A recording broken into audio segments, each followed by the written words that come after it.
Hey Bookaholics, and welcome back to another video. Today I'm bringing you a dedicated series review of the Greta Helsing trilogy by Vivian.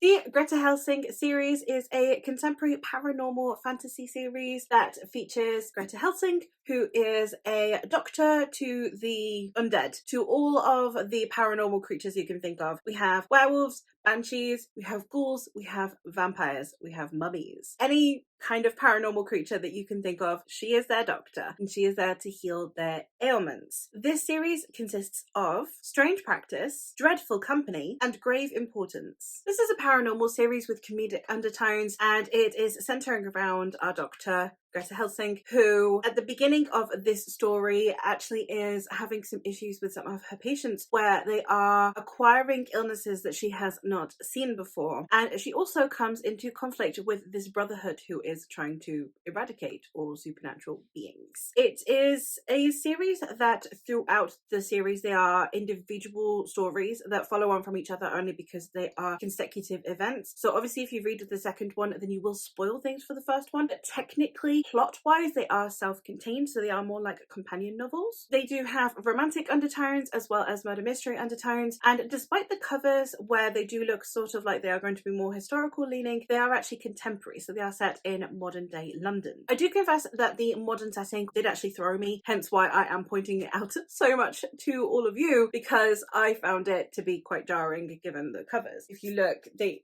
have very much a not modern vibe until you actually look through the windows and you can see that it is in fact modern London. We've got the Shard. The comedy definitely pulled through. I definitely found them amusing. This ended up being a 3-star series for me, mostly due to the fact that I didn't find that anything was particularly memorable. Murder mysteries aren't normally my thing anyway, and paranormal is not normally my thing, so this was going to be out of my comfort zone. I do feel like the type of comedy that is in the synopsis definitely seems like it's going to be different than the comedy we get. It is still funny, but it's not the same kind of comedy as you get on the synopsis. I did find it entertaining and I did enjoy the character work. For me, when it comes to the characters, Greta Helsing seemed like someone who was incredibly competent, yet there were several instances where she would either make an unusual choice, a strange choice that was solely there for plot or narrative purposes, or you were kind of led to believe that this story was going to be about Greta and yet it's about an ensemble cast that is predominantly male. So there were just a couple of issues there that I think were much more to do with my expectations going in, because those things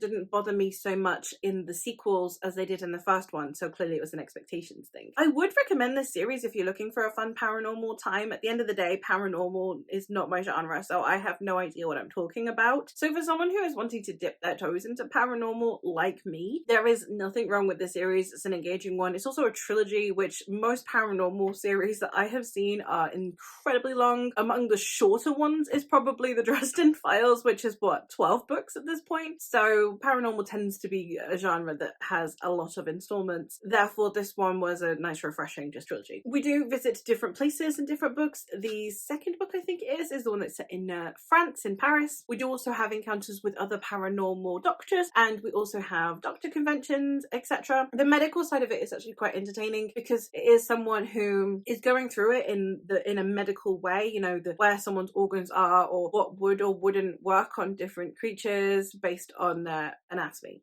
which I thought was very engaging and entertaining and kind of what you're signing up for when you're signing up for a medical drama that is also a supernatural murder mystery investigation. I did find that the romance didn't work for me, and I do think that that is probably the thing that brought down the rating the most. Again, in the first one, I did have issue with expectations, but in the sequels where the romance becomes more prevalent, that is probably what brought it down for me personally. I didn't buy into it, and it is also an age gap romance in the typical supernatural sense of a age gap romance, but the issue here being that this is someone who has been around since Greta was young, so it kind of has this odd undertone to it. On the flip side to that, as paranormal age gap romances go, this is substantially less problematic because we are dealing with an actual adult human, because a lot of the time it's a teenage human, and then that gets really icky. I am enjoying reading paranormal for the lore that comes with the different creatures, and I think that that was explored quite well. There were several plot instances that I think really did bring out the best in having this supernatural environment, and then there were some plot points that didn't quite work for me. So there were a few things that were hit or miss. However, the things that I will definitely commend, and we're going to go now through pros and cons, things I will commend: the writing style was pretty solid, pretty easy to get through, and as I said, had a nice sort of lacing of humour there. I would have liked a little bit more humour, but it was a decent solid type of humour that we had going. I did enjoy, as I said, the supernatural and paranormal elements. I do think that the lore behind the different species was incorporated really well, and I did, for the most part, really enjoy the setup and the way that the plots was structured, in the sense of you have a medical drama murder mystery, kind of like Diagnosis Murder or Bones, where you've got the scientific-y side to murder investigations. That I really enjoyed, and then obviously all of that within a paranormal setting. The contemporary setting, once I got used to it, also worked really well, especially with the medicinal side, because you had like medical contraptions that were made for these specific types of medical practice, which I thought was also very entertaining. So once I got used to the setting,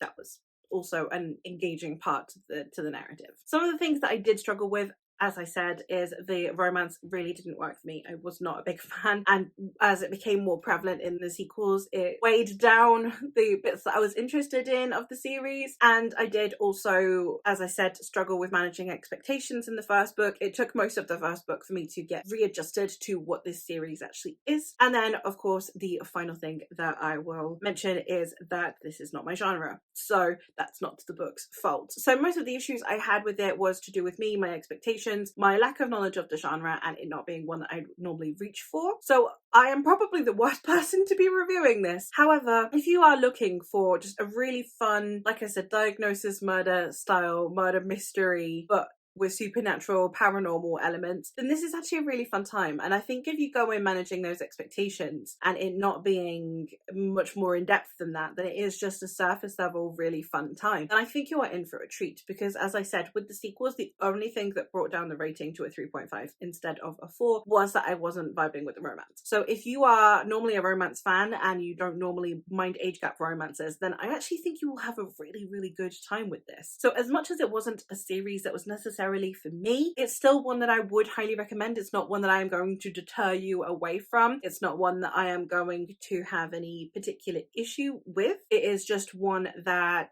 there were certain elements that were very deliberate and work well for its target audience. I'm just not it. That is all for this review. So thank you ever so much for watching, and I will hopefully catch you in another one soon.